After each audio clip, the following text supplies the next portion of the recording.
Welcome to the Longmont Housing Authority Board of Commissioners meeting on May 13th, 2025. Do a roll call. Let's start. Commissioner Yarbrough, and we'll go around. Commissioner Yarbrough. You're next. Commissioner Yalva Ferry. Chair Mayor Peck. Commissioner Christ. Commissioner Hopkins. Commissioner McCoy. Commissioner Rodriguez. Tim Hole, Assistant City Attorney.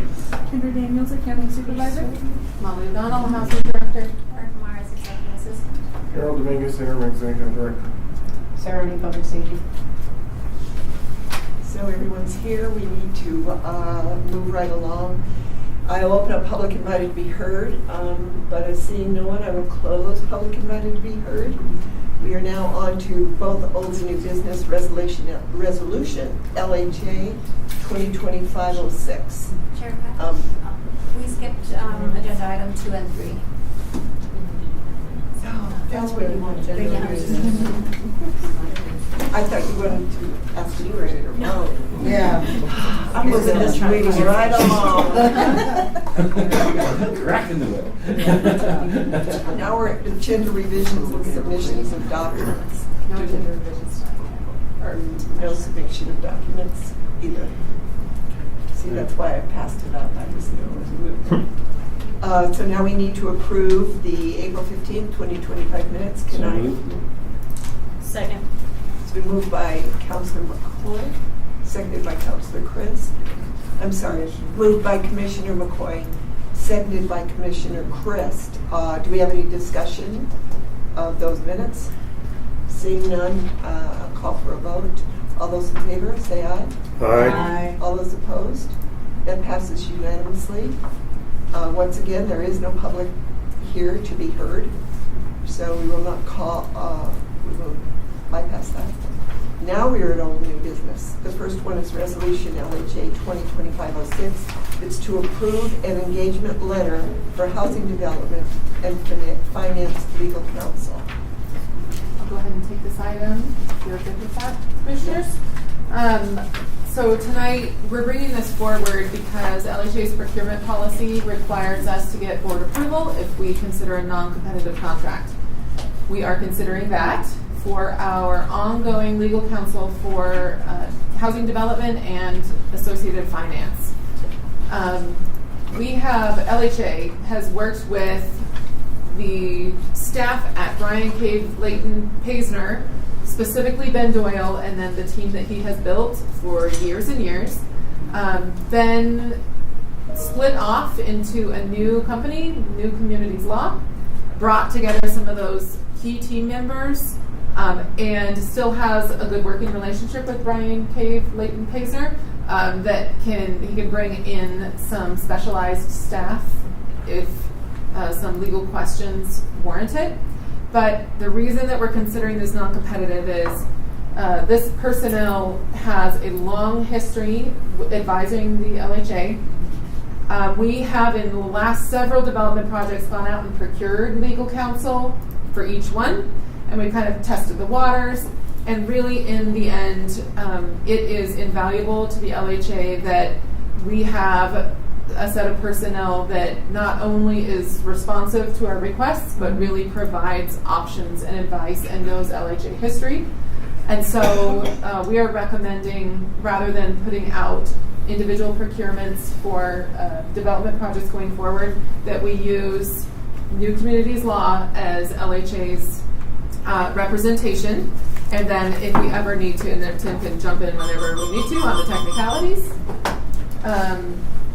If we ever need to consider another firm because of conflict, we can always do so. But our recommendation tonight is to do what is in the best interest of LHA in terms of knowledge and breadth of experience, and also speed and convenience for our projects. I should also mention that one reason that this group of personnel split off into their own company is the Brian Cave Leighton Paisner is a very broad-based legal firm, and they were operating kind of this niche market. And in this way, they can have a little bit more freedom to match their rates to what affordable projects really need to afford it. So, Tim, is there anything that I should supplement with? I I think you got everything. So Ben Doyle, the main attorney that we've worked with, has been working with LHA since the city has taken over, but has worked with the city long before that. And so he has been my go-to attorney to ask questions. And the amount of unbilled, just taking my call and walking me through something for a couple hours that he has done has been really, really valuable for this organization. And so we've been doing RFPs for all of these developments, but no one seems to really match this level of expertise. Particularly this market, there's only a couple people that even do this at all, and no one that has the background that Ben does. He worked with Boulder County Housing prior to start moving into private practice, so he's got connections all over, and it's been wonderful. It's mainly tax advice that would stay with Brian Cave. They have a partner there that would be doing specialized tax advice. But other than that, development work, they have been really wonderful for that. You're saying specifically in terms of this market being distinct. It's not just housing law. It's not just development law. It's like housing authority. Related law specifically? It is developing light tech projects. It's developing the projects that are financed in the way that all of our projects are financed. Mm-hmm. I mean, he lectures at basically every one of the big conferences on the state of the law, and has published some of the law review articles that I rely on when I learned this area of law. But yeah, it's really niche, and so starting his own firm was a good move for him. Cool. Thanks. Well, you worked with them before, and it's been profitable both as far as giving the correct advice as well as moving us forward. So I'm going to move that we advise approval of resolution LHA 2025-26. That was seconded by Commissioner McCoy. Was there any discussion about? No. All those in favor, say aye. Aye. All those opposed? And that passes unanimously. The second one under old new business is resolution LHA 2025-07. This is to accept a pre-development loan from Longmont Housing Development Corporation for the Hearthstone and Lodge RAD conversion project. And is this yours, Molly? So we have been speaking about this project for quite some time. It's been on our wish list for a while. We are at the phase where we are ready to do initial due diligence to get some finance and consulting advice on both, I should say, consulting advice on the finance side and on the HUD 202 exit process side. And we have to do some due diligence items such as capital needs assessments for both properties and environmental reviews to meet HUD requirements to even get started in a potential RAD conversion project. And so staff approached the LHDC at their meeting last month, and requested a small pre-development loan, not the full need of pre-development costs that we would need to get all the way to closing, but just kind of a phase one to get us to being able to know what size of deal that we need and how long it will take to get it done. And so that's why we requested $50,000 to cover some of those initial due diligence costs. They have the funds available in their investments, and in this case, it's actually not coming from their bank investments. The contribution would be coming from Fall River development fees that they've received. But the difference with this one is we requested a forgivable loan, and that is because if we go through the due diligence process and find out that it's either not the right time to do a RAD conversion or there's some other option we should be considering, if LHA couldn't reimburse at an imminent closing, then we wanted to be able to have LHDC forgive the loan, because that's still valuable work completed to know what should be done with those properties in the long term. But we just wanted a safety net in case LHA doesn't get to a closing in a very short amount of time, so that we didn't have a $50,000 bill to pay with not the Hearthstone and Lodge funds, because it's not there. So they were amenable to that and agreed to issue that loan. So the request tonight would be for LHA to sign the promissory note accepting the loan and the terms. So I have a question. If you can't go to, I'm just going to call it phase 2 after you get that initial pre-development cost, how long will that carry for you? I mean, years or just when would you have to do another pre-development cost? So there's 2 routes it could go. One is we would bring any of these options to you all, first of all, but we would craft a proposal for what a project should look like. Usually our projects, we know what they're going to look like. This one, there's some options. We could choose going after low-income housing tax credits. Most likely those would be a non-competitive, so we would have to spend a couple of years gathering private activity bonds to help support that. We could do a debt option to take care of just some immediate capital needs that are needed out there. And then when the time is right to be more competitive for tax credits, we could bring that in later. Or it could be something else. So there's other things up in the air. So we are hearing that it is an advantageous time to do a 202 exit because HUD is looking to offload things. However, we also have a hard time getting HUD to answer the phone. So we're trying to figure out with our consultants who have some of those connections, how far can we get and what size of a package should we be looking at. So typically a pre-development loan would be a larger size, and that would be getting us all the way to closing. But because we don't quite know what the deal should look like yet, we're trying to do this phase 1, phase 2. The phase 2, that would be something that LHDC probably couldn't support because it's officially 2 properties, 2 projects. Yeah. So most likely LHA would apply to the city for an affordable housing fund loan for pre-development costs for a larger loan, which is pretty common. Okay. Does that answer the question, or was it more about what happens if we get down the road and we run out of time? It was really about running out of time. Okay. Would we have to do another pre-development? If so, it's probably that larger size one, and we will go the City Affordable Housing Fund application route. Okay. That did answer. Okay. So is there any other discussion or questions? Molly? Yes. If this is coming from the Fall River Development Fund, does that in any way impede them from everything they need to do? No. So these are development fees that the property has been able to generate and pay off through proper cash flows. Any other detail? No. I will say there's a couple of instances this year where the LHA Advisory Board meeting is the morning of the LHA Board of Commissioners meeting. Usually we have a week in between. So we did get, it's a little bit less flexible in terms of if they're making recommendations for any revisions. We don't have time to do that. I will say that this wasn't a recommendation that was agreed to by the whole group necessarily. It was just a comment that because it's a 0% interest loan, we still have our form template promissory note still references interest owed, but it says 0 throughout. So in talking with Tim, there's not a legal confusion there, but there's some extra wording that maybe is unnecessary.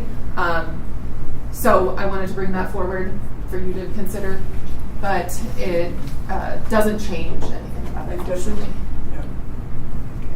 Do you make a motion? I move that we accept Resolution LHA 2025-7. Second. It's been moved by Commissioner Chris, seconded by Commissioner Hidalgo-Ferring. Any other discussion? Seeing none, let's vote. All those in favor? Aye. Those opposed? And that passes unanimously.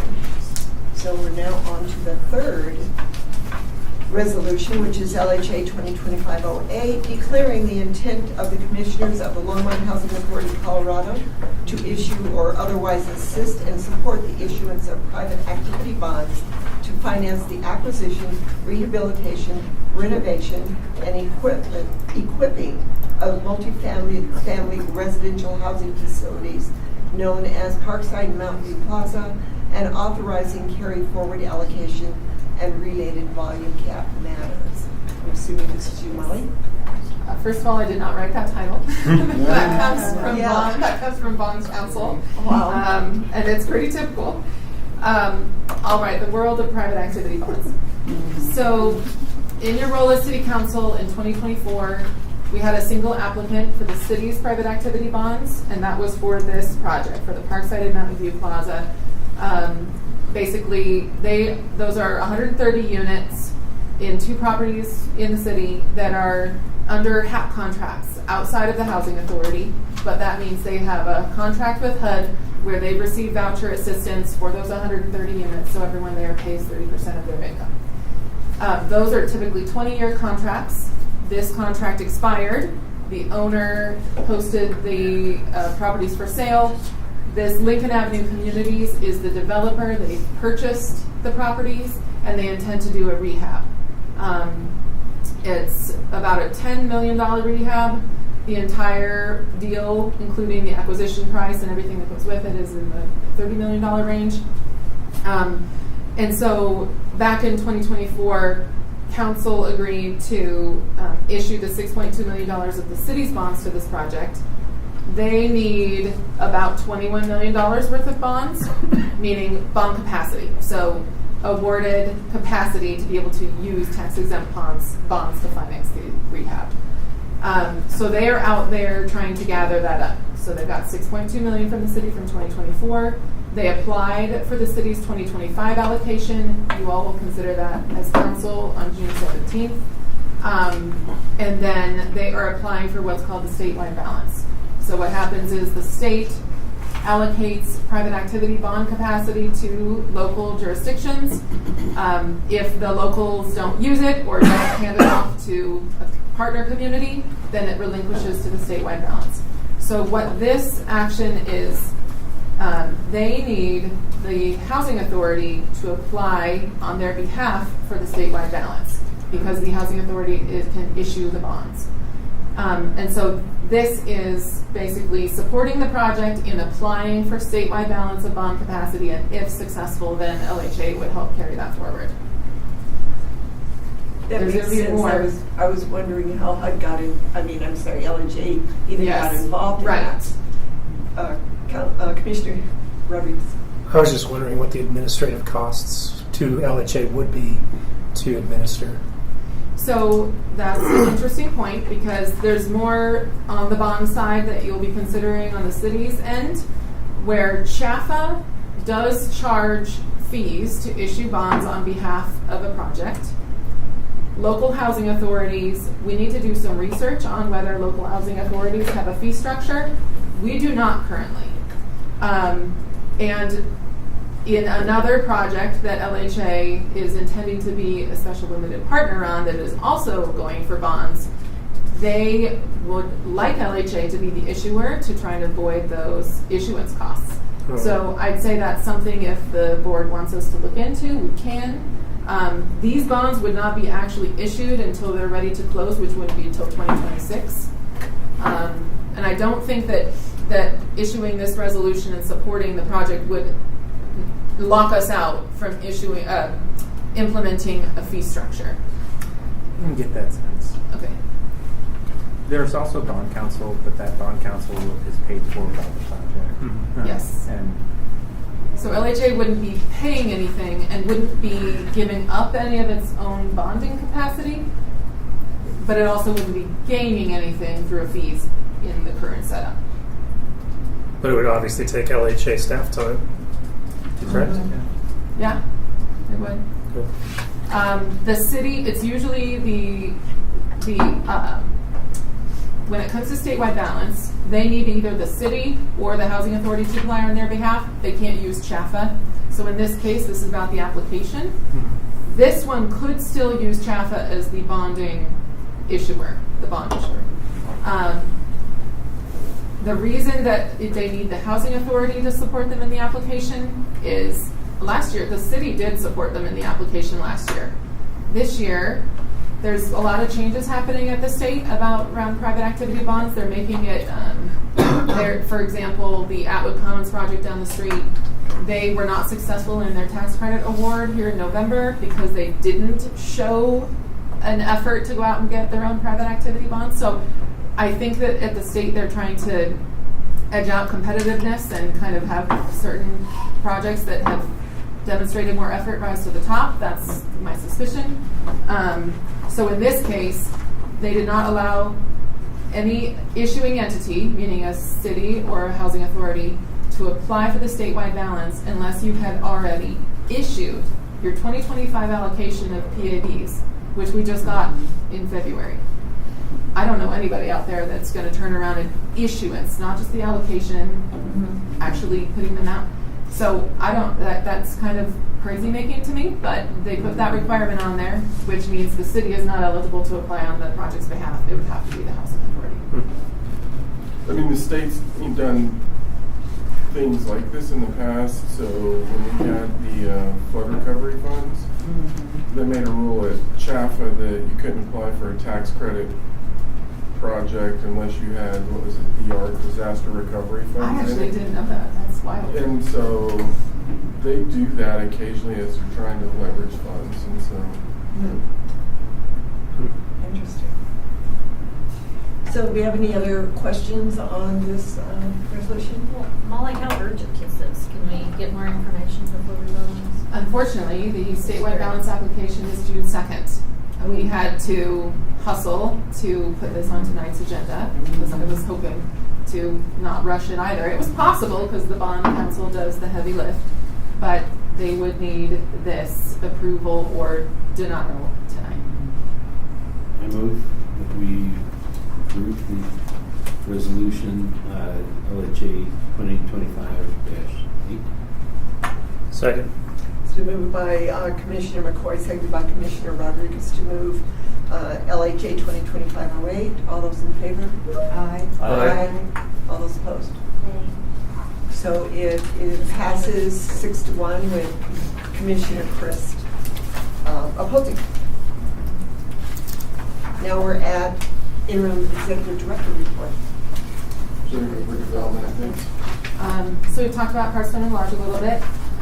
Ascent is rolling along in construction.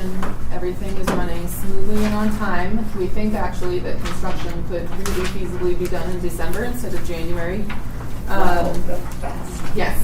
So we're getting inquiries from the public, people driving by and saying, well, can I get on the wait list? So Oh, cool. we are kicking off basically our lease up and marketing plan. And we'll be needing to hire our property management team for there as well come the summer so that they're ready for lease up by around September. So that is moving great. They're looking at furniture packages, and we met with Wild Plum today to meet with their new executive director and get talking about marketing there as well and their plans for how they intend to fill the spots at the ECE. So everything with Ascent is moving quite smoothly. Is there any priority leasing on this like there is on True North? There is not. So what we can do is do extra marketing efforts to try and get families that are ECE clients also being able to live there. But we cannot do a preference for those families under the tax credit rules. Okay. But we're going to try and do the heavy outreach to make sure everyone knows that that's the possibility and get on the list as quick as possible. Yeah, the reason True North was designed the way that it was around fair housing was because we made a local investment of funding. Oh, okay. This is the tax credit, which has the state rules in it. Okay. All right. That was one of our concerns. So when we accepted grant funding from the State Health Foundation, they tried to put a priority for residents for the ECE, and we couldn't do that. Okay. Interesting. We're also in early stages of trying to sort out a great site for a potential mixed income project. So I don't know if, Harold, we should probably leave it there since it's very early in the process, unless there's any detail you'd like to provide. Partnering with Macy. Potential mixed income project. It's all down here. Mm-hmm. Yeah, I know. So part of what we got into is the Royal Mobile Home property. As it's related to the First and Main Transit Station, we ran into stormwater and water quality issues. So we're looking at utilizing that as stormwater water quality control for First and Main station with RTD and everything else. So think for the transit stations near the railroad tracks. Everything runs downhill, and the expense associated with building the stormwater management component into that, the cheapest, fastest way to do it is to utilize the Royal property. So we're looking at an exchange internally with property that we own in a similar location, acquiring property with 1B funding to then build a mixed income project that is essentially affordable, income qualified, attainable, and then market rate attainable to create a diverse revenue profile for the project in order to build a revenue stream long term for the housing authority in terms of what we're looking at for the future. Some challenges that they briefed me on in terms of the LIHTC projects is right now rents are actually stabilizing here, and it's kind of the market in that we have more units being built, so rents are stabilizing, maybe going down a little, but let's just say stable. That'll last for a little bit, but what we found in that market is that it puts pressure on us and our 50 and 60%, 50% AMI units. And when we did the profile on the 121 Main, we saw the revenue potential. It just didn't work there because we were bringing more headwinds into the project that was hurting the pro forma, so we're looking at mimicking it in a different location in the same general area, which could be a catalyst alongside First and Main Station and the work they're doing there, and a broader catalyst for the entire steam area and some of the designs that previous councils came up with in that location, tying into then everything we're looking in that area. So let me see if I understand this correctly. You're basically swapping the Royal Homes property. What is going to go in there then? Stormwater. That's it? It's a pretty significant size, but it will be designed in a way that becomes more of an amenity. So kind of if you think about City Park, where it's an amenity potentially in the area, but it also handles stormwater. That's kind of what we're looking at. Kind of like at 21st Avenue, where you have kind of an amenity for like... By garden acres. Yeah. Where they play cricket. Yeah, where they play cricket, or the park just behind the Boulder County Court building, where there's a park, the stormwater area. It was becoming, the stormwater issue on First and Main was almost becoming unsolvable without a lot of money. Because the amount of water that is associated with Kaufman is associated with that project, and then the water quality issues. So we're kind of blending things, and I do think that the other location is probably better from a traffic standpoint, access standpoint. I'm being obtuse on the location because obviously we have more negotiations to go through, and I don't want it public. Okay. Well, that sounds really interesting, actually. I am now very curious. We're in the Well, to give you an example, this would be larger than the 121 project that we talked to you all about in terms of more units. There's actually What was also the 121 project? it was a project that was coming in, and they've been in the DRC process that was in that vacant lot across from South Main Station. And it was going to be attainable for rent, and we wanted affordable in it. But the problem is it was so site constrained that to make the economics work, they wouldn't have been able to meet like the 12% or the affordable requirements that we wanted in it, which is not good for us if we're not building in what we're asking others to build in. But then in terms of how you issue the debt, that was creating other issues. Okay. Bottom line, when we look at the pro forma, once you hit stabilization, I think that was pushing in $700,000 a year by year 10, it was pushing in excess of $1 million a year, had we have owned it. And so it's just taking the same concept, and I think the ROI gets pulled in if you can build it larger and have control of sites that aren't as restricted as they were at 121 Main. That's really the long-term financial viability for the housing authority, because the affordable projects on their own don't do that. And most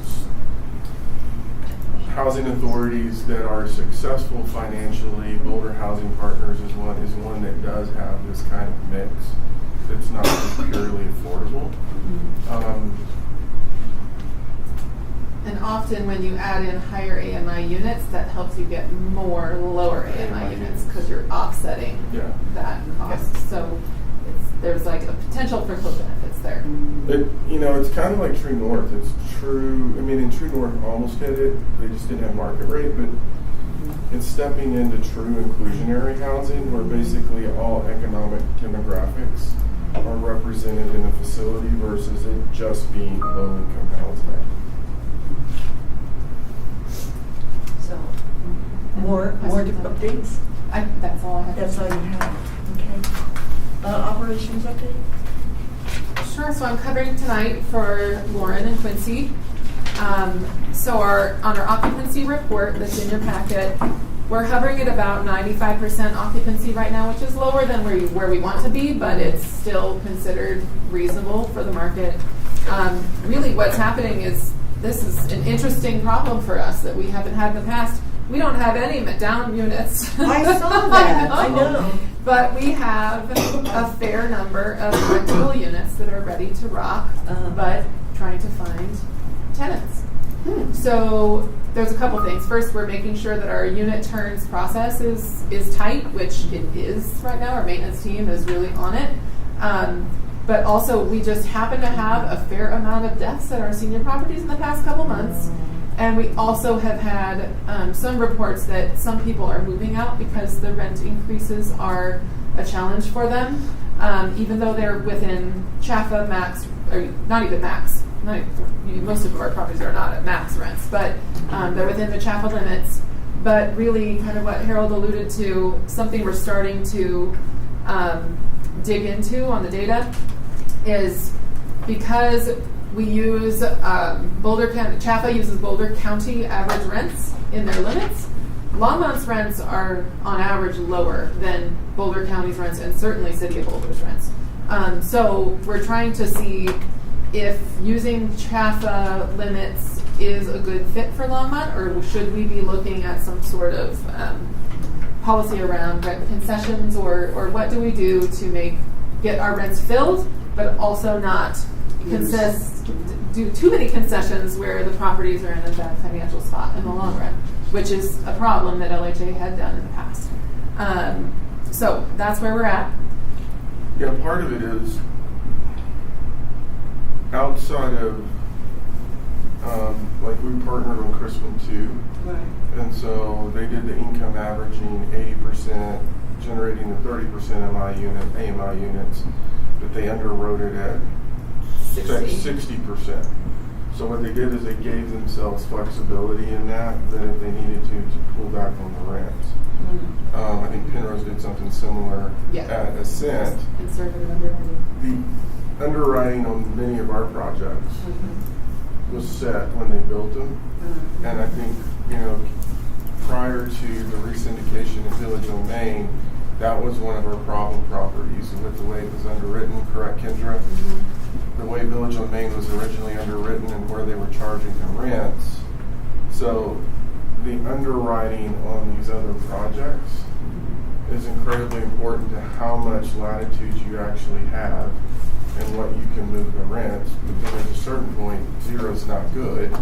And so we're trying to tactically figure out how much can we pull back on it.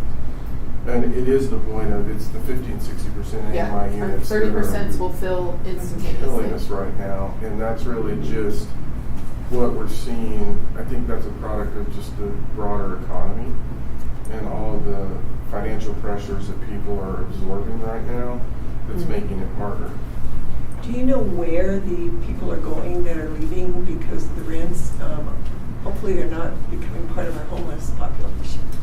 No, we don't. I mean, we've got anecdotal stories of a couple residents. We don't have data showing that specifically. What we do know is we've heard some are moving in with family, some are moving out of state. Okay. Molly, how difficult is it to come up with a different mix for Champa? Impossible. It's impossible. We can, so now we have tax credit. Once you're closed and your unit mix is set, you have tax credit investors that are looking to make sure that we are bringing in cash flow because it's an investment. But also, we just have to strike that balance of how much can we bring down those rents without putting the property in jeopardy. So there's a range. Yes. Kind of. Which is probably not a general range. It's probably specific to each property and how those unit mixes were devised originally. This is why project-based vouchers are incredibly valuable to developers, because if you can put a project-based voucher on, you can get a 60% rent, but the person is only paying a 30% rent. And so that helps you when you're not so reliant on hitting those 50 and 60% rents. That's what really makes a project easier to manage long run. You have two things you're balancing. You're balancing the original underwriting, the tax credit, the investor, to chap on the investor. And on the other side, you're balancing the operational budget. And so your window's pretty narrow because adjustments can send you off kilter in either direction. And so you're trying to just see what's the threshold, and it's property specific. That's to her point, because Spring Creek may be performing at a really high level, but Fall River may not be performing at that level from an operating budget and tax credit investor perspective. And that gets into not only the project-based vouchers, but the people that have housing choice vouchers that are living in those properties. And so your tenant mix starts playing into that with who has vouchers and who doesn't. And then, like right now, when project-based vouchers are at a minimum, people aren't issuing project-based vouchers because of the voucher shortfall situation. Gap funding is critically important to get a deal done to try and offset that. Back in when Fall River Spring Creek, some of our 2010s projects were done, there was a lot less gap funding out there because now we have fee and lieu hitting and we have Prop 1B and Prop 123. Back then, there wasn't the gap funding, but there was potentially more of a project-based voucher allowable out there. So it's kind of like going back in time and seeing what were the market conditions at the time that gave you what you've inherited for the 15 to 20 year period that you have to deal with it. Well, Question on the Hearthstone property. So it says there's a fire causing delay in leasing units. Yes. So are the units down, or is a fire just causing a delay because of other reasons? Like, what's going on with that, and how long? That is segueing into property updates, where we did have, Take it away. we had a kitchen fire in a unit. The sprinkler system worked very effectively, which means we have water damage in multiple units. So this happened a couple of weeks ago. What I really wanted to highlight about that is, first of all, no one was hurt. Second of all, it was an absolute prime example of how the LHA organization in terms of staffing and procedure has grown. It was a very smooth process. Everyone knew when to tag in, tag out. The communication was really effective, and we had the situation handled really well in the moment. We've had several residents at hotels since the incident. Insurance we're doing insurance claim on this one? Yes. Okay. We'll cover those hotel bills and obviously the restoration. But what that means is we've had them in the hotels for some time. Are we qualifying these as down units because they're not habitable right now, right? In terms of tax credit? It depends on time of year. Well, technically, not all of them are down. Really, 2 units are down that were the fire above and the water below. The unit below. So the other ones got water damage, but they're not inhabitable. Okay. Yeah, so second fire we had at that complex, the first one was within months of when we took it over. To Molly's point, the distinct difference in this, and this tells you where you're at, where you're getting where you want to be operationally. So on that one, it was me, Karen Roney, Kathy Fedler, Tracy DeFrancesco, maintenance staff that had worked familiar with it. I mean, we were literally, and Michelle Late driving people to hotels, you know, actively engaged in this. This one was completely different. So the fire happened, we got a call. I called Quincy, or no, I called Patrick, who's the maintenance supervisor. He said, here's what happened, here's what we were doing. I called Quincy, called Lauren, they handled it. We never had to engage in that conversation, unlike other issues. And so Molly's point being really, really well ran, and they're starting to really put their arms around some of these issues and deal with it. Quincy took care of getting everyone in the hotel. His credit card had to be up, limit had to be raised up. Here's why they're not in there. When you have a fire like that and you have the interplay between the smoke and the water, not only are they testing the facilities for water damage and drying out, the carcinogens from a fire interplaying with the water also create other problems in some of those units, so they're having to remediate that. What started the fire? Stovetop. Stovetop. Same thing that started, I think this was different. This one they were actually cooking. Yep. The last one, the lady left her burner on and then put a cardboard box on the burner. Oh, And then it went up. That'll make that happen. Yeah. So, no, they did really, really well, and No question. really happy with their performance on this. good. It says a lot about the Organization, yeah. Okay, what else? Do we have any other questions about any of these other units?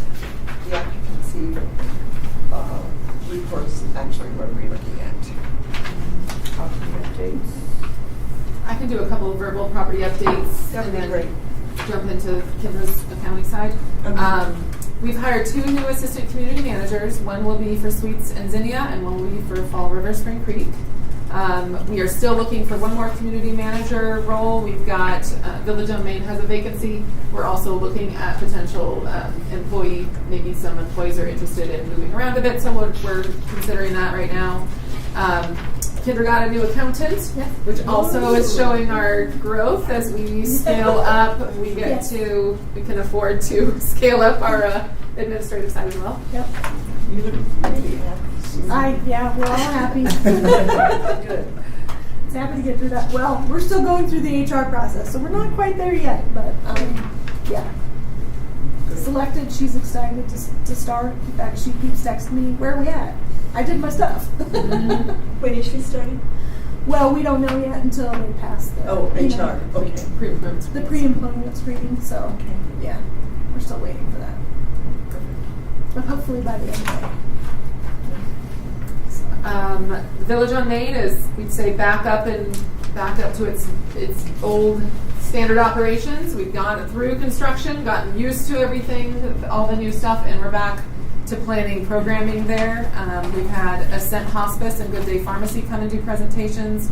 Meals and Wheels has come back in to do presentations. They're starting to get some new residents set up with their services. They've just resumed everything. So everything at Village feels kind of back to normal life. Quincy has been covering at Village on Main, and we're getting really good feedback about him from there. And it seems like the residents are happy to be getting back to normal. We've been in the midst of the flooring replacement at Aspen Meadows. We started in mid-March. All of the common spaces, the fixes are complete.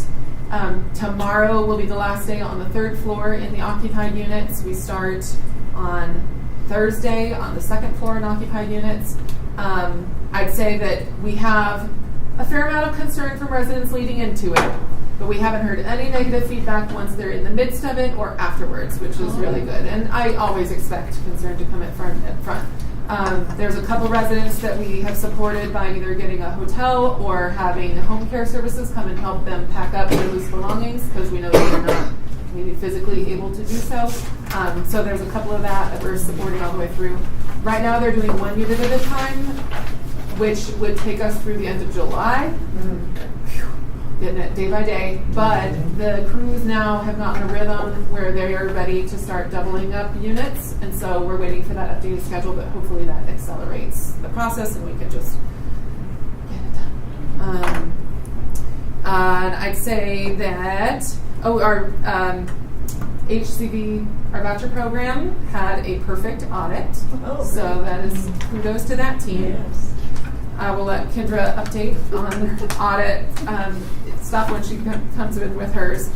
And then just generally, we have, with spring starting, we're making sure we do communication to all the residents about our spring work with landscape contractor, getting our backflows inspected, irrigation, garden beds, all that stuff coming. So if you hear anything about that, that is all getting rolling quickly. Great. If there's any other questions on property updates, I can provide them. No, it's so nice to hear property updates without drug remediation.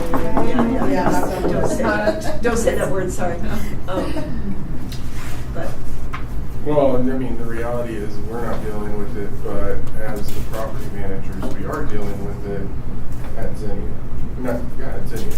really, Mm-hmm. our newest property. Do what? It's the newest one to destroy it already. But that one we don't own, so. Yeah. Okay, so are we with Kendra? Ready for the financials? Definitely. Okay, we'll start with the AR report. So you'll see a couple different anomalies happening between December and March. What we have put into place is making sure our community managers are depositing rent checks when they get them. What was happening is at close at the end of the month, they were getting rent checks and waiting to deposit those until the rent was posted. But since we're moving to an online platform, we want them to get geared up to posting that rent when they receive them, because the tenant is also going to be able to see on their side in their portal when the rent gets posted. And if they're lagging a few days or those checks are sitting in a drawer, that's what we don't want.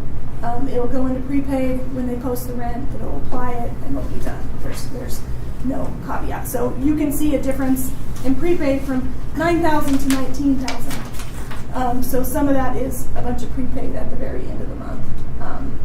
Can these be deposited through an app on the phone? So they Directly to will the bank? be able to have ACH capability ACH. once we get online. They'll be able to put banking information in and do auto pay, and if they want to set it up as recurring, they can. We're still testing that process because we also want to make sure that we have a system in place that validates they're the ones changing their banking information, because even the city has had issues, and they have this process in place where if somebody submits an ACH change, that there's documentation and things in place so that it's not like a son or a daughter accessing their individuals or their mother's or their father's account to move the money to transact differently. On the rent side, it's not such a big deal because they're actually paying us. Right. So, but we could have that situation where rent's coming from a different entity that's not specific to that particular individual. So we might run into some snags there. Okay. Yeah, and part of it is the authentication. So what Kendra's talking about is people, for some of us in the organization, will send a note to Jim or Deanne or someone and say, it's for me, and I want to change my ACH deposit to this account number. And they're just trying to game the system. So, I mean, we've seen all of those tricks. Okay. So the other thing is there are a couple entities, so both Briarwood and the Suites have some pretty high balances. It's related to 3 different tenants, 2 of the Suites and 1 at Briarwood. The Briarwood tenant, they are currently working with other agencies to help give her assistance to make payments. And then there's going to have to be a process to determine if she can make the payments. Those units are 50% units for 0 bedroom, so they're pretty high. So if she can't make her payments now, will she be able to once she gets caught up make her payments? So they got to do a review process there. There are 2 at the suites. One was a deceased tenant, and unfortunately there was no next of kin. So we had to move through the eviction process, which takes quite a bit of time. So a lot of what's on their ledger right now is subsidy that is not getting paid, because subsidy agencies, if somebody's deceased, can only pay 14 days, and after that they can't pay any more past that. So it's just been collecting until we actually can put them out and get those adjustments and write those balances off. And then another one is currently going through eviction. So those are the high balances that you see. You guys have any questions on that report? Any questions? Moving on to the financials, financials are a lot. They're per property, but what I try to outline is highlight where do I see that we're over 25% of our budget. Where we're seeing it on some of our properties are in vacancies. Our repair and maintenance, when we have insurance claims, we have one currently at the suites and one now at the Hearthstone. So you'll see higher there. For the Hearthstone and the Lodge, we have higher HOA fees coming in. They were increased like by $400 a quarter. So that wasn't budgeted. So we're going to see an increase there, and we're probably going to have to fluctuate other costs elsewhere. I think those were the high ones, but they'll be highlighted if, and then I highlight if it's over the 25%. So some of them, the vacancies are getting really high. Some of them we're not over budget yet, but we are almost at the 90% after the first quarter. So by next quarter, we're going to have a lot of over budget on the vacancies.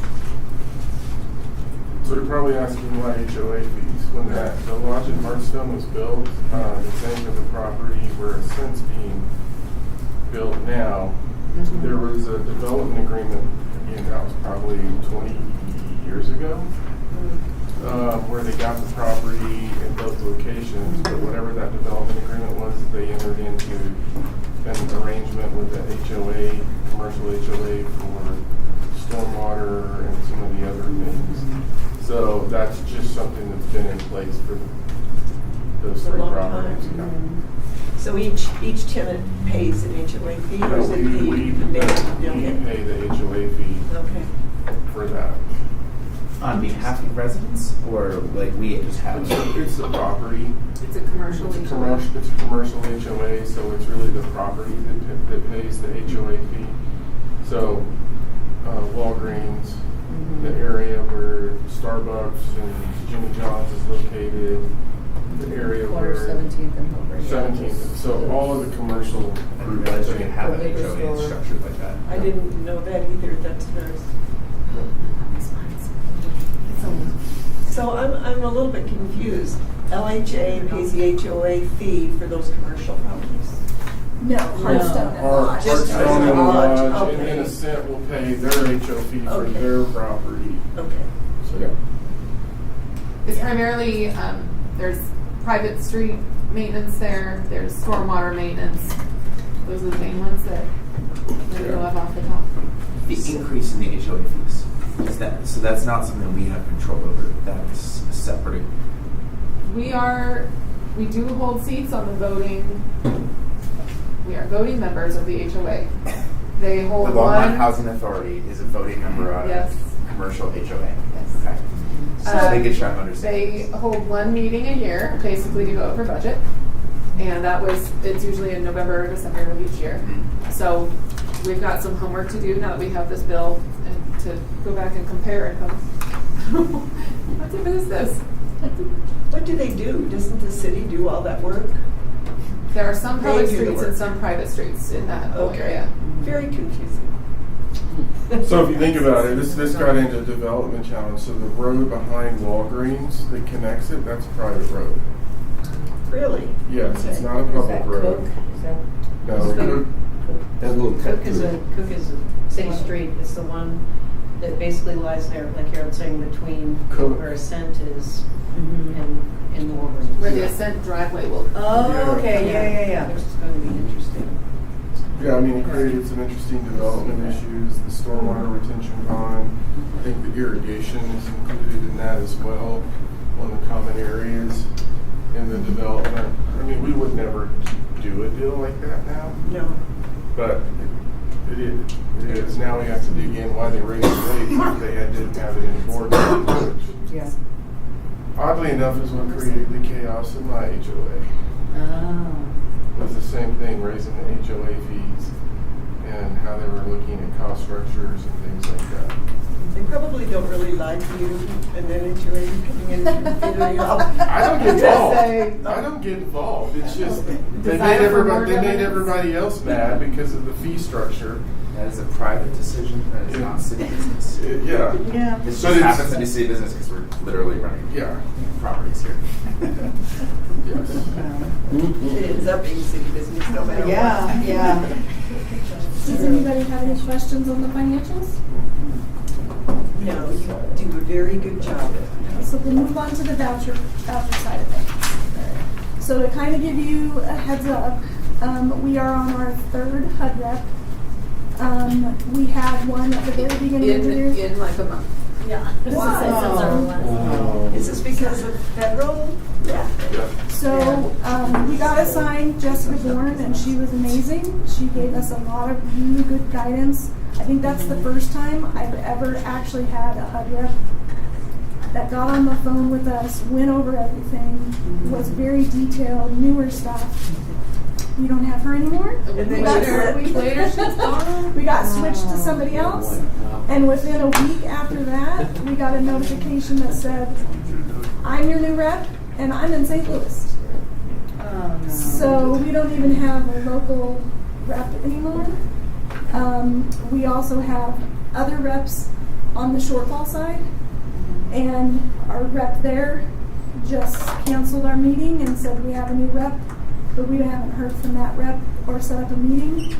And on the Hearthstone and the Lodge side, we don't even have a HUD rep.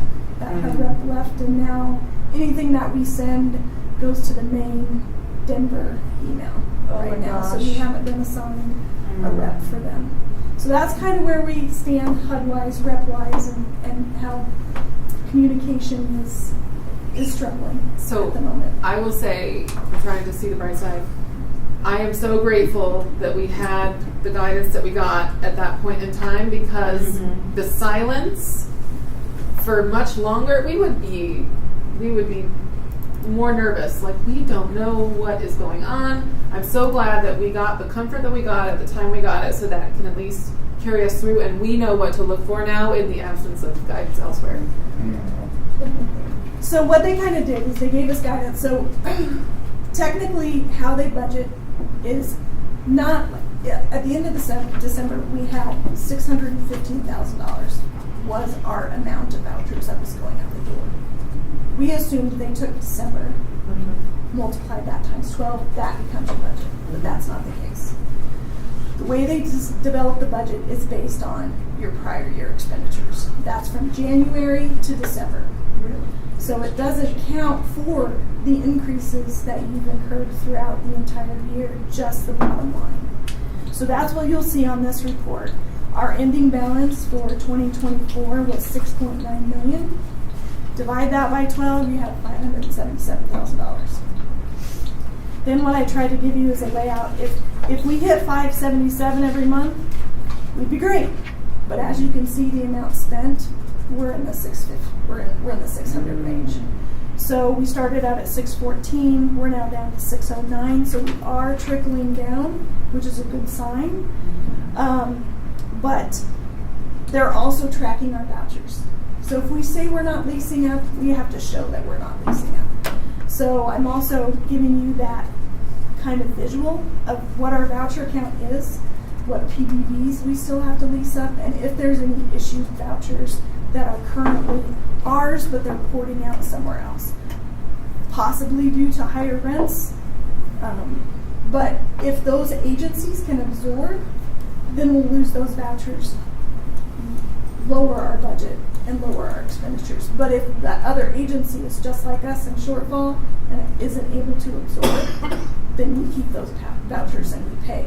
But we're not allowing them to move to a area where their fair market rent is higher, because that's one of the stipulations.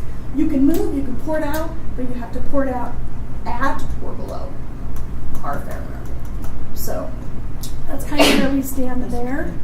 So at the end of May, we have about 422 vouchers. That's 411 that we issued checks for, 7 that are currently PDDs that aren't leased, and 4 that are currently porting out to other agencies. The bottom kind of shows you how we have to report it to HUD. So what this is it'll show you what our current expenditures are for the month. But as you can see, you may have, like, we'll use May as my example. In May, we had $609,479, but those were amounts that crossed January through May voucher-wise. So on HUD's side, you actually have to go and put, based on their voucher month that you paid, is the month you record that expenditure. And mainly that's so that they can show, what is, if you had $10,000 that went all the way back to January, that $10,000 is going to hit January, February, March, April. So you're going to have a greater shortfall if that's the case. So right now we're looking at 113. We're over budget by $113,000. The next report will show you what we send to HUD. This is the 2-year tool. This will show you what our current vouchers are, the amount. It'll do kind of a division, taking the amount of vouchers that we have or that we issued, divide it, and give you kind of a per average voucher cost, and then it kind of forecasts it. So where are you going to be at the end of the year? And right now we're looking at a shortfall of $482,000. Oh my gosh. So with that said, we have not received our renewal from HUD yet. It usually comes in May. We haven't seen it yet. We don't know if it's going to be the 6.9, if it's going to be lower, if it's going to be more. So we're going to have to gauge that once it comes in and figure out what's the next plan. We have several tiered options. We have the waiver, which we could reduce our fair market rents to the 2025 because they're lower. We would want to do an analysis to see how many people are going to be affected by that. Right. What kind of rent burden it's going to put and how many is going to be rent burden.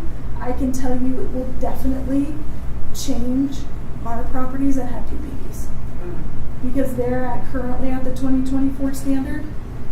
If we had to reduce them to 2025, now, luckily for me, I budgeted at the 2025 rents because I wasn't quite sure. So we should be okay, but the vacancies that we have, the high vacancies, are kind of causing a pickle with that too. So if we were fully housed, we wouldn't be in such a pickle.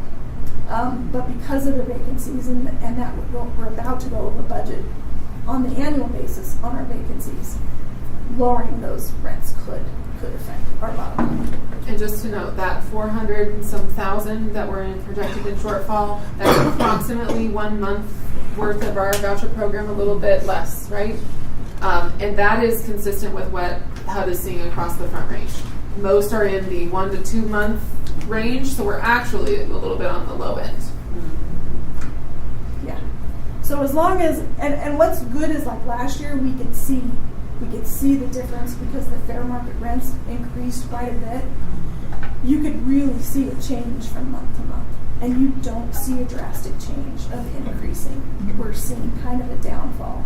And what even Tracy's noticing is a lot of the rent reasonableness is coming in lower. So what they can't is they can't go over it.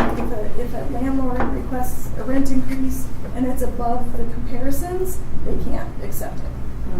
So they are noticing that those are actually being a lot lower than what the request is. So that's kind of been in our favor at this time too. And for the bad news, Oh, no. That wasn't bad enough. That wasn't good. Go on. So I did get a finding. It's a financial statement finding. It was for the Colorado Health Foundation grant that the Longmont Housing Authority received for the Ascent project. I recognized full revenue, but there is pullbacks. So because it was material enough that we had to put a bunch of it into unearned revenue, they issued a finding. The corrective action for that I'm going to put in place is we need to have kind of a workflow and a checklist for when we do get grants or contracts in place, that it goes through all the proper channels so that we can see what the accounting effect is going to be, who the reporting, what the reporting is, do we have the bandwidth to do the reporting, are there certain limitations like the due date of the report, can we make it work, and who's actually going to be responsible for that reporting. So all those things that normally we find on the financial statement side, which is the reporting, and now the pullbacks, we want to make sure that's documented, but that we have a flow and a checklist so that it hits everybody. And it's not like it just review this in an email, it's signing off, like I reviewed it, it's good. Here's the stipulations we're going to have to do once this grant closes and it gets the money. So that's what I would like to put in the corrective action plan for that. Here's the thing on the vouchers and the contracts. So in your other hat, I sent you all a letter from DOT in terms of requirements and what they're saying in terms of contracts. Fully anticipating the same language is going to be in the HUD contract, which for CDBG, housing choice vouchers, everything. So we're preparing. I talked to Eugene about potentially, we're trying to figure out how we can have the conversation, but there is both with your housing authority hat and your city hat going to be a decision point. And for most of the things that we're seeing, we're not worried about. So they talk about hiring practices. Do you hire based on qualifications? That's not an issue. We're not worried about impeding. What we're worried about is what does cooperating mean? Because it gets us in an odd pickle where we have state laws more on the public safety side that says we can and can't do certain, or we can't do certain things. And what does cooperating really mean? And that's going to have to be for the housing authority, the city. We're going to have a conversation on that because every indication is that that's being put in most of the federal contracts that are coming down. So it'll be interesting. Yeah, I know that's not a flexible term that can change depending upon who reviews it and what. Yeah. That's the problem. Yeah, definitely. Everything is changing. And what does it mean? There's no clear definition. You can look at litigation and you can look at case law. There's many areas where case law is fairly clear and the decisions are different. And so going to be an interesting conversation on all of these, simply because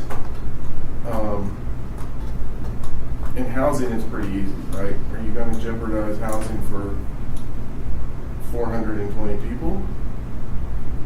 Because that's a decision pool means.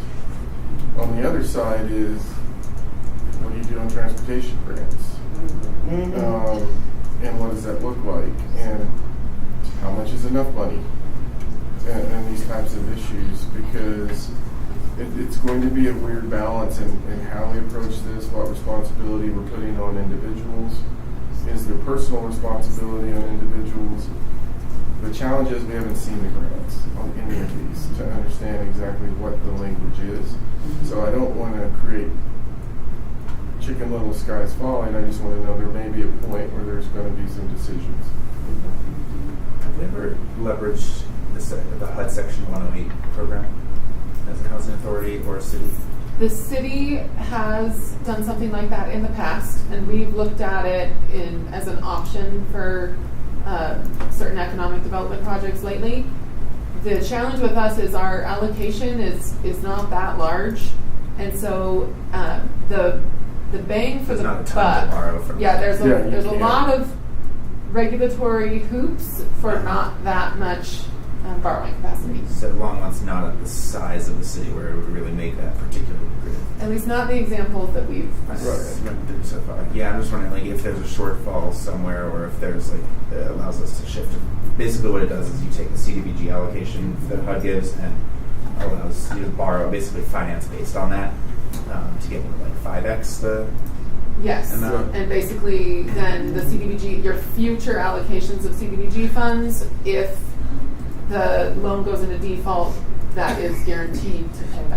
That's the guaranteed payback. Yeah. I'm just wondering if there's some movement around, if that's an option, or if it would be helpful. I mean, I know it can only cover certain things as well, but I think the administration also just recently added some different flexibilities to it in the last month or two. So it may not be worth pursuing it for the reasons Molly said, or for other reasons. Yeah, well, part of the event is why we build fund balance. Yeah. We'd be more freaked out if this was 3 years ago. Sure. This is a problem with the voucher system, though. The voucher system is regulated in when can you tell somebody you're going to lower their amount, how long of notice do you have to give them, what does it mean with the fair market rents when HUD messes it up, because they did, and they went too high, and so when they set the fair market rents, you still have to adjust toward that, correct? If they come in, and so they kind of box you in this corner where they create this problem. Historically, the solution has been through the shortfall funding mechanism, and that was their internal mechanism to fix it, which has typically worked every year to the point, I think we told you all, where many people were intentionally going into shortfall to increase the amount that they got into their HCV allocation. That was a HUD rep that indicated some cities operated that way. Challenge is the system we're in now, and the constant rollover of HUD staff, and what does the shortfall funding really mean is kind of, that's the uncertainty in this. It looked good in the meetings that you all were having, and then radio silence as we're starting to change reps, and that's where the system's breaking, because they had a way to connect it. It'll really break. So I think it got funded, the information we provided you all, it got funded in the continuing resolution, but then what is that HUD funding going to look like as part of the budget itself? And so you're watching not only what happened this year and where they allocated the money and how you get it, but then you're also watching what happened next year, which is why they did the exemption, so that we can very quickly pull the trigger and start making adjustments. But it's a systemic issue within HUD, in my mind. And if we get to the point where we have to pull any of these levers, we would all bring that back for discussion. So far, it's just, what are the levers? How could the levers work? And what priority should the levers be considered? But I mean, to the point on this,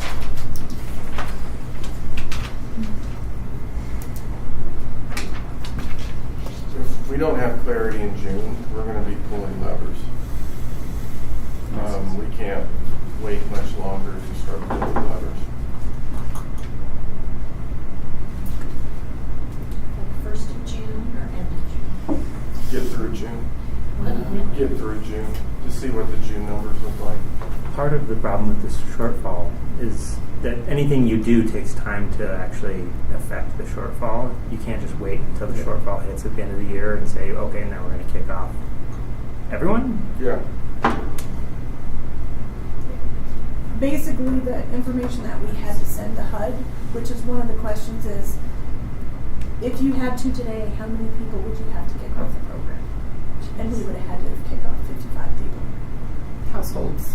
And that's households. Now, technically, it could be more depending on the amount that they're actually receiving for subsidy. That was based kind of on a generic average. So you could have people that are paying less subsidy, and if those are the ones that fall in a higher priority that you have to exclude, you could have more than 55, but that's what it was. And then it's first in, first out, or no?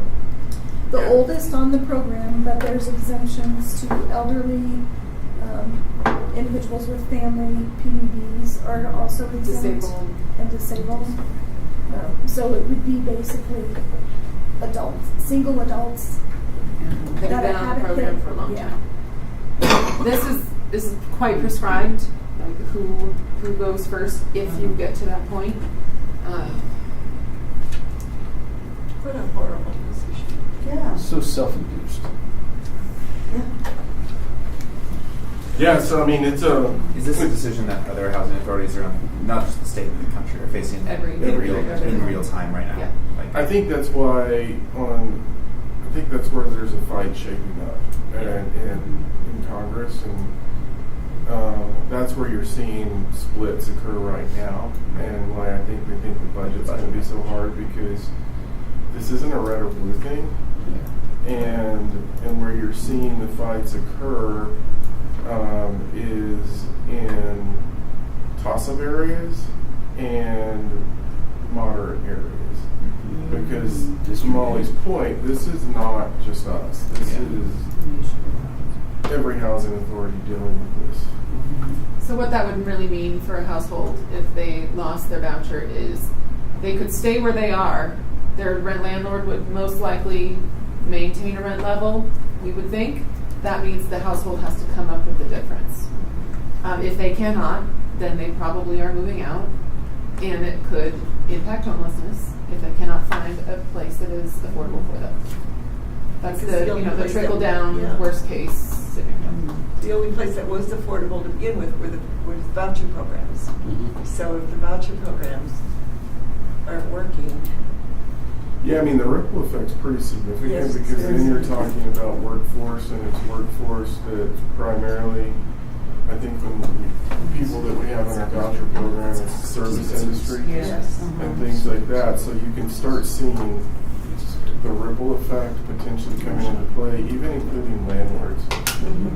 Because, and we've seen landlords say this to us, is, well, if they stay in the voucher world, they can do this, but if they can't move into the voucher world, then it's hard for them to compete, because just the nature of the investment they have to put into their rentals to compete within the open market. And you can see the snowball. it's just the snowball. You can see it building incrementally. It impacts multiple sectors of the economy.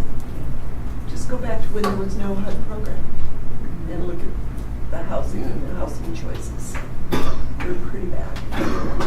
How people lived. So we won't go from 0 to 60, but it wouldn't surprise me in seeing the June numbers that the July, we start talking about, we start setting the steps and everything that we need to do in order to manage it. We could manage it, what's our fund balance now, 3? We have a lot. I mean, we have almost 4 million 4 right million. now. I mean, so we could potentially survive this year on fund balance. It's going to accelerate our next project. And we're timing on that so we don't fall too far behind as we're looking at our projected fund balance. So we'll be working multiple solutions. Okay. Is that your report? That was my report. Does anybody have any questions? No. Is there a public health and safety? That's pretty short, but good news, cameras are up and running at the suites. Spring Creek and Fall River, they're cabling Hearthstone and Lodge this week. And then, everything will fall in sync with the others. So we should be on track. I want to say this, Molly, out loud, and I'm going to. Hopefully by the end of June, everything's up and running. Managers have access. And to utilize the systems, and we're good, fully functioning. And so that's the cameras. As far as calls for service, everything has been relatively low, like under 5. Minus the suites, this last month went up to 28 calls. 15 of those were welfare checks. So, and the other top, say, call for service was noise complaints. So, and then we had 2 deaths of 2 of our senior communities, and then the fire. So, kind of busy month. Yeah, it sounds like it. On the public safety side. So, that's all I have. One of the things on safety and security that we're starting to contemplate is when you look at issues that we have at Zinnia and the suites. We've talked about that really a big problem that we have at those locations is not necessarily the tenants, but it's people that are getting access to the property and creating challenges or really facilitating bad behavior with the tenants because of those types of things. And something that Sarah and I talked about is, I think actually the way, I think Molly, you and I talked about it, is I think we're going to have to look at really fencing the entire area. Really? Okay. And potentially Around the individual properties, around both? Around both.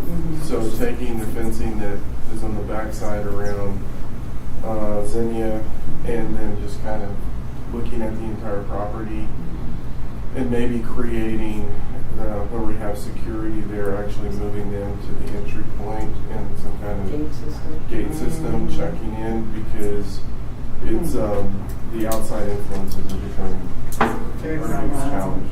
Is people coming in to visit people or to interact Park, with them? or just park in a parking lot, or you name it. Yeah. Try to sneak in. Is that people that are sneaking in those large wagons, you know, that people shop with? I mean, you name it, we're seeing it. And Are these homeless people? Some of them. It's all over the board. Really? We have an issue right now with a homeless individual staying in his car, comes down, parks at the cul-de-sac, and I'm just learning this, but visiting someone at Zinnia. So, and if they're moving and on a public street, right, they have to be sitting there for 48 hours. We have to prove it's a single vehicle. So that's challenging for us. Yes. We have had to have conversations regarding, we met with the owners of Zinnia and had conversations regarding what happens when we know of meth issues and what has to happen as a result of reasonable knowledge, because there's liability issues that come into play that we have to deal with. So we had a very productive conversation. There was a case in Littleton where failure to deal with it actually caused the landlord had to pay Millions of dollars. Really? And not dealing with it. I was just telling Sarah that there was, I don't know if you saw the case that just got resolved in Weld County on the Econo Lodge on I-25, where they the attendants gave someone a key or let someone in, and then they ended up assaulting some people in a room, and they had to pay like $4 million. And so that's the point, how we look at access control, security, those types of things, we're starting to see it's just, at what point, this is where we gotta get Tim, is where's our control mechanisms, what's our control mechanisms, how do we deal with people that we know are allowing people in that shouldn't be in, and is there a liability if we fail to take corrective action? And then they end up doing something. You're just seeing these things pop. So, for many reasons, that's why we're starting to think of how do we figure this out.